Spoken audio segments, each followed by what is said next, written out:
topic of my deliberation for today is assumption of erect posture and anatomical modifications which have affected due to assumption of erect posture.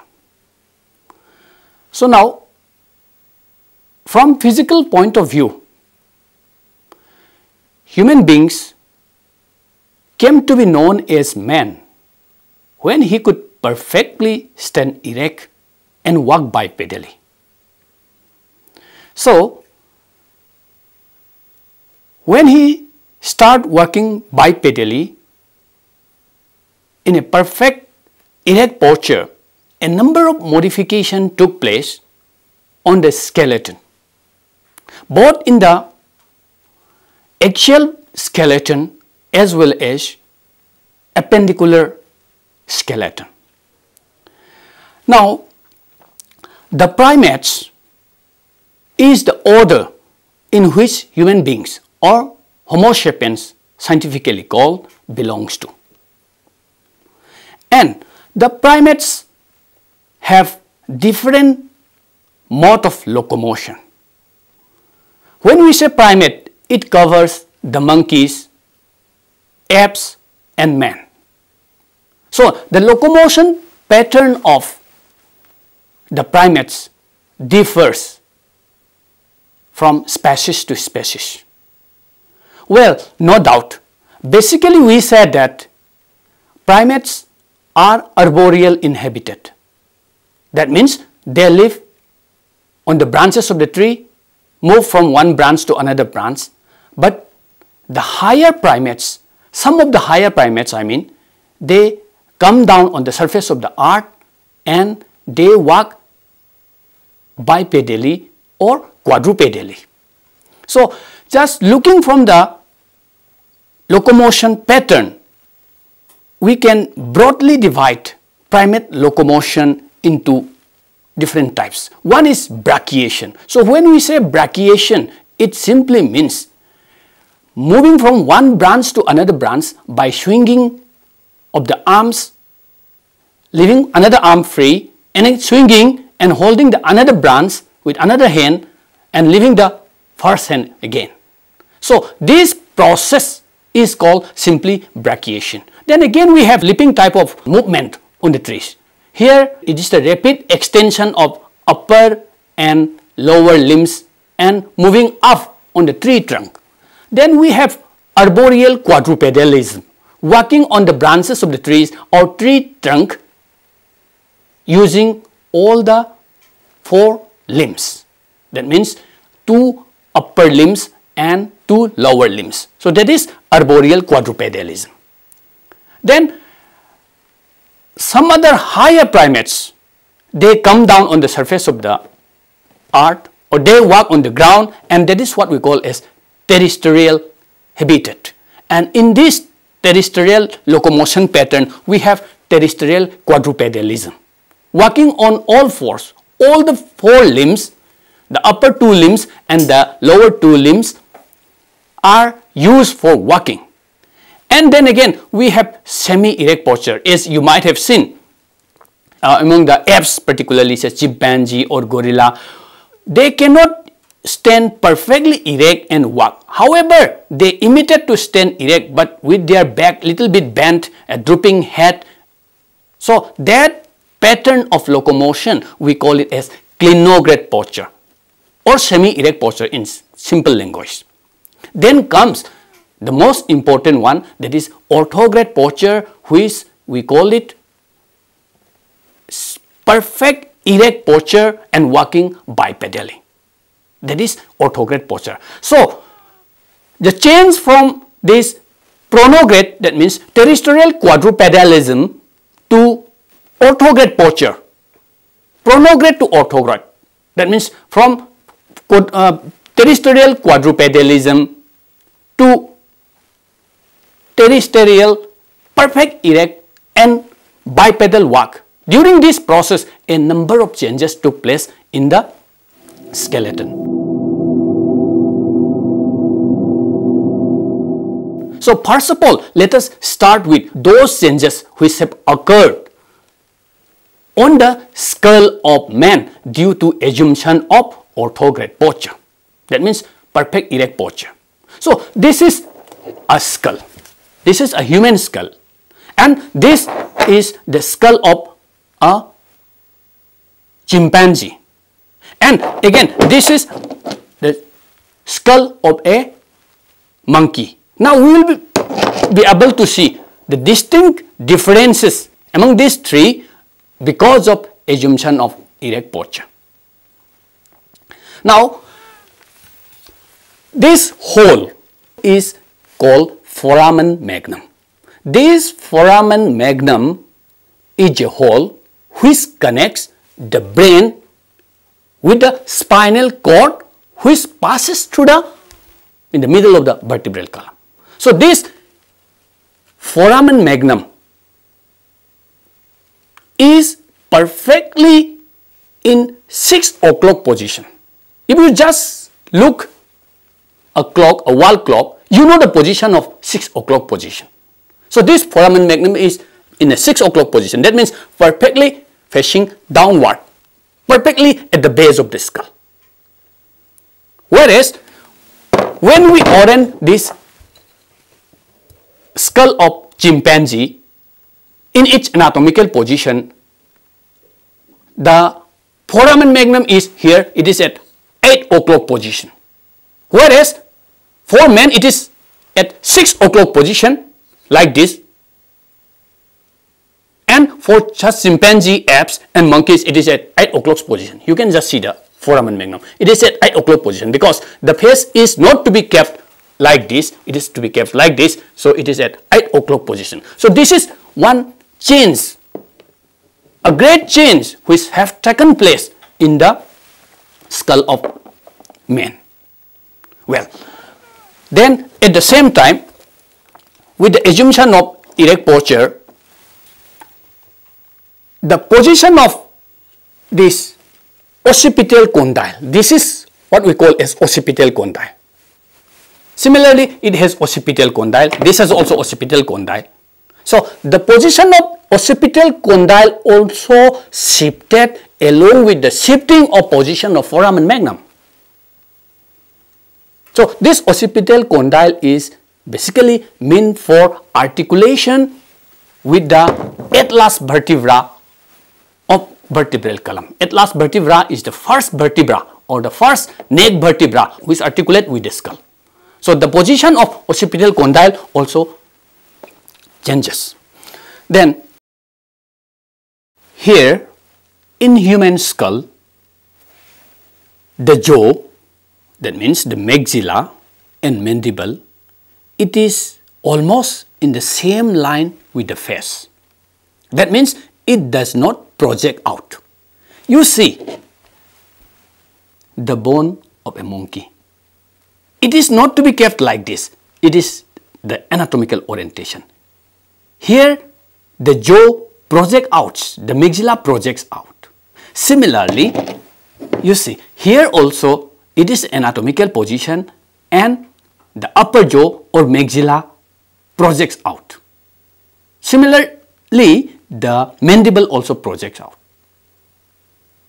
So here it is more or less vertical. Why? It is because the jaw is smaller in size as well as it recedes. So when the jaw comes out like this, the center of gravity changes from the middle to the frontal side. So it naturally tends to droop down like this. But now as human beings or as mankind stand erect or attain perfect erect posture, this recedes and center of gravity is well maintained in line of the body. So it's a very important distinction that we should make in the skull of apes and man, particularly due to assumption of erect posture. Now,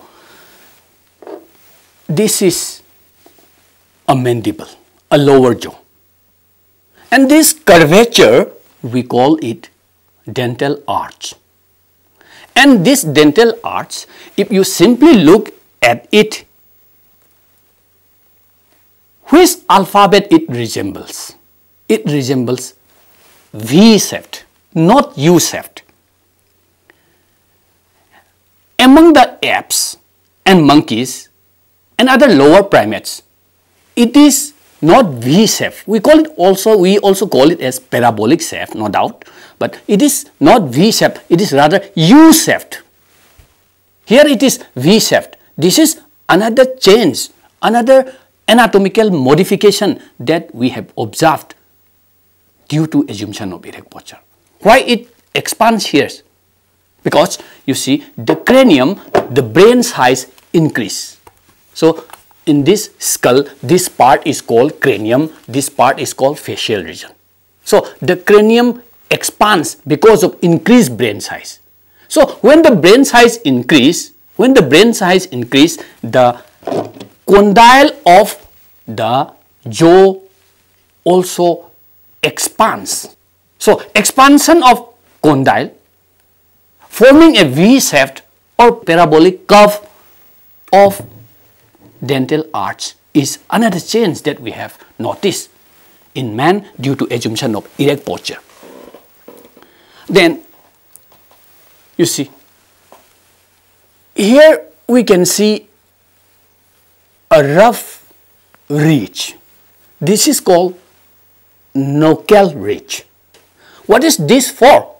This is simply meant for fastening the muscle which arises from the neck. Why fastening? So that the head doesn't droop down like this. So when it tends to droop down like this, if muscles pull it down, then it is perfectly kept in a vertical position. But in case of men, what happened? The knuckle ridge, which is meant for fastening the neck muscle, is no more prominent on human skull. Why? Because the skull doesn't droop down as it is well balanced on the atlas vertebra. However, among the other primates, apes and the monkeys, this knuckle ridge is very prominent. Why? Because the jaw projects out, the face projects out, naturally it tends to droop down. So in order to make it not droop down, the neck muscle fasten it here and pull it off in such a way so that it also maintains its facial position. So that is another anatomical modification that has occurred in human skull due to assumption of erect posture. Now, facial region has reduced comparatively from the cranial part. The facial region is reduced.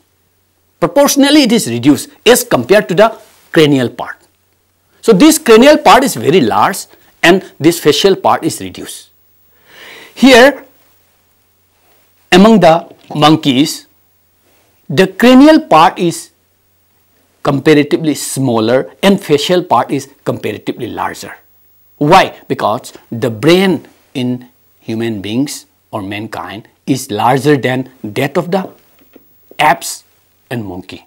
So the brain cavity naturally is small in apes and monkeys and large in man.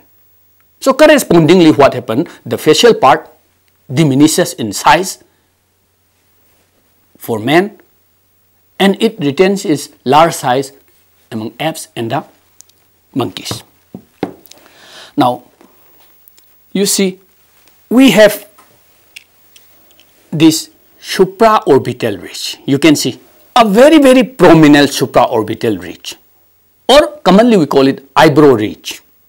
So this supraorbital ridge is very prominent here. Similarly, here also it is very prominent.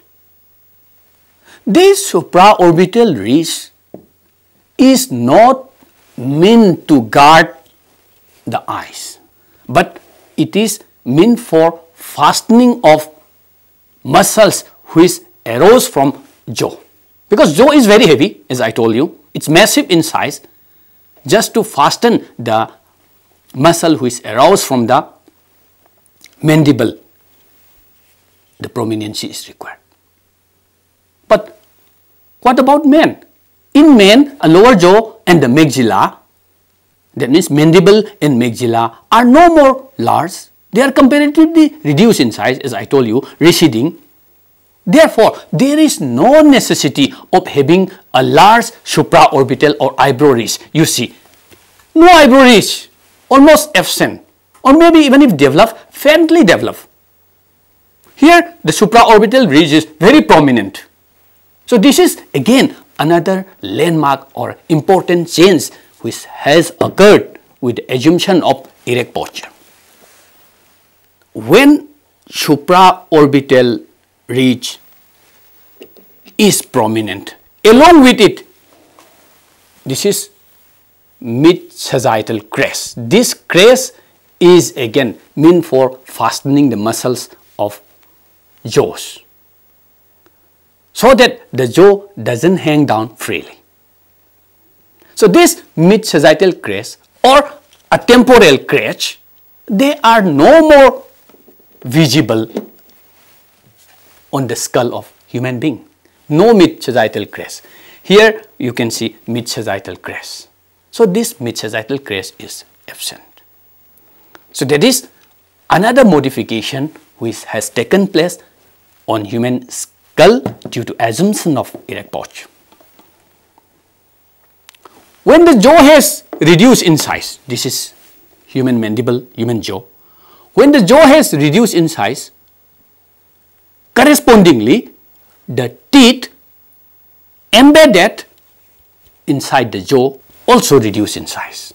So this helps in lessening the weight of the mandible again. So when the weight of the mandible is less, then there is less chance of drooping down. So this is again another change which has occurred on the skull due to assumption of erect posture.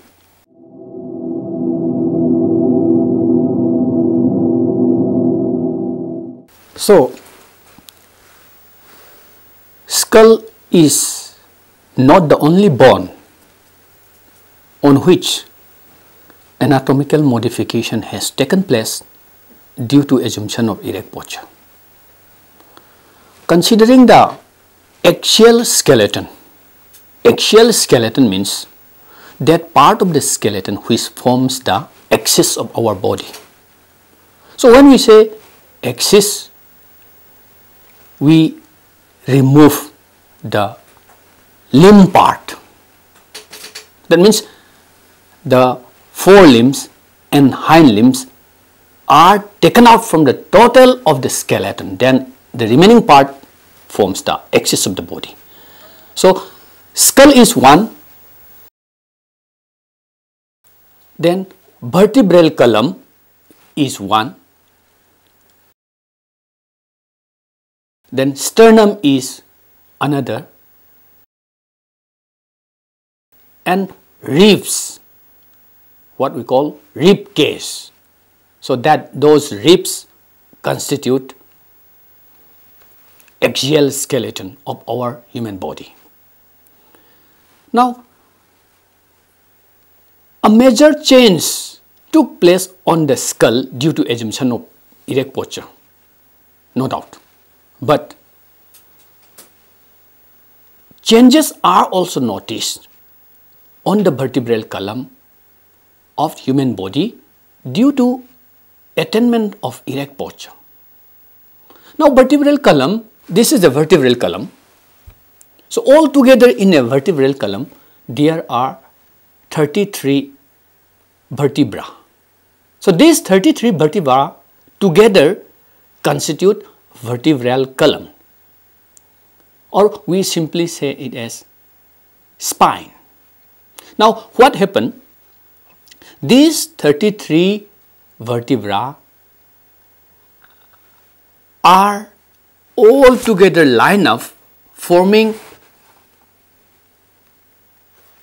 S-shaped structure, the alphabet S in human being. This vertebral column can be divided into 5 sections. The first one is cervical part. Cervical part means neck region. So there are altogether 7 bones or 7 vertebrae constituting neck region or cervical vertebra. Then 12 of them constitute thoracic vertebra. Then another 5 comes in abdominal region, and that is what we call as lumbar vertebra. Then another 5 constitute sacral vertebra, and remaining 4 constitute coccyx or coccygeal vertebra. There may be some variations, but in general, altogether, number of bones or number of vertebra for a vertebral column is 33. So this vertebral column experiences a change with the assumption of erect posture. So the vertebral column of apes and monkeys, structurally they are bow-shaped, because while they walk semi-erect. Semi-erect posture is such a posture in which the legs are bent little bit, then the trunk is little bit drooped down, and arms hang down freely on the front. But in case of human beings, what happens? It doesn't droop down, and hands means the arms, including our palm, hangs down freely on the side of the body. The bow-shaped vertebral column of monkeys and apes naturally makes them droop down, little bit bent. But in case of men, due to the assumption of erect posture, the shape of vertebral column changed. It is no more bow-shaped because head is well balanced on the atlas vertebra, the first vertebra. This is the atlas vertebra, the first vertebra. So it articulates with the occipital condyle located near the foramen magnum. So it is perfectly balanced on this. So that is why it need not droop down. If we just compare the shape of vertebral column with an alphabet, it resembles S. Why it is S shape? Because it acts like a spring. So when the weight is loaded from above, it tries to droop down like on this side. Then when it tries to droop down from on this side, the curvature on the vertebral column makes it come back like this again. When it tries to move down this side, the another curvature again makes it bring this side. So this system, it acts simply like a spring. So that is why it is S-shaped. This is one major change which we have noticed on the vertebral column of man due to assumption of erect posture. Another change that we have noticed is the back side of the vertebra possesses a spine. So this is a spine. This is another spine. So this is spine. These are all spine. So these spines are comparatively very much reduced in length as compared to those of apes and monkeys. Why it is reduced? Because the muscle which arose from this gets fastened at the knuckle ridge. The knuckle ridge, which is the ridge found on the back side of occipital bone or posterior surface of occipital bone, just above foramen magnum.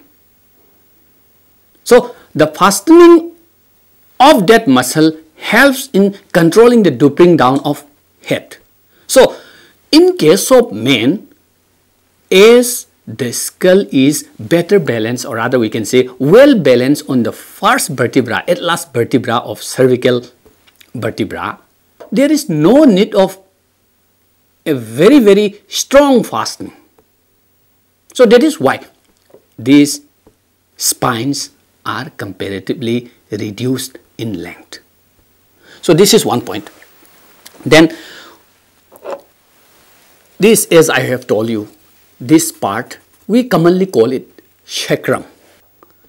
So this is the last part of the vertebral column, but if we just examine it, it has two sections.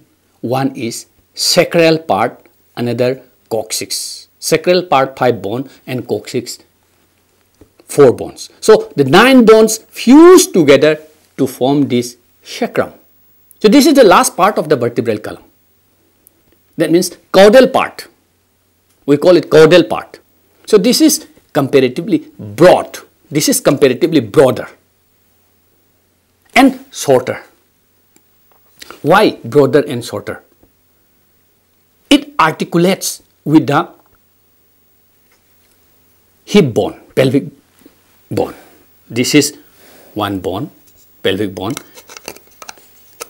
This is another bone. So it articulates like this. You see, this is the position. And this forms something like a vesicine. Why? Because the internal viscera, the pelvic viscera, all those intestine and other things, they are to be supported by this. Because man stands erect. In case of other animals, particularly other primates, apes and monkeys, they are not vertical in position. They have either this drooping like this, their trunk bent down. But in case of us, we stand erect. So all the viscera are to be supported by this pelvic vesicine. So that is why it needs to be broader, so that the viscera can be easily supported. And it has a curvature forward curvature, or rather let us say from scientific term, a concavity forward, facing towards the front. So the cervical vertebra, those 7 vertebrae of neck, that is having a convexity forward. I told you there are 4 curves forming an S-shaped structure. So the cervical vertebra, neck vertebra, it forms a convexity. Then thoracic vertebra, cervical neck region forms a convexity, thoracic a concavity, then lumbar abdominal part a convexity, and this coccygeal part or sacrum part again a concavity. So this convexity, concavity, convexity, concavity, 4 curves which acts like a spring.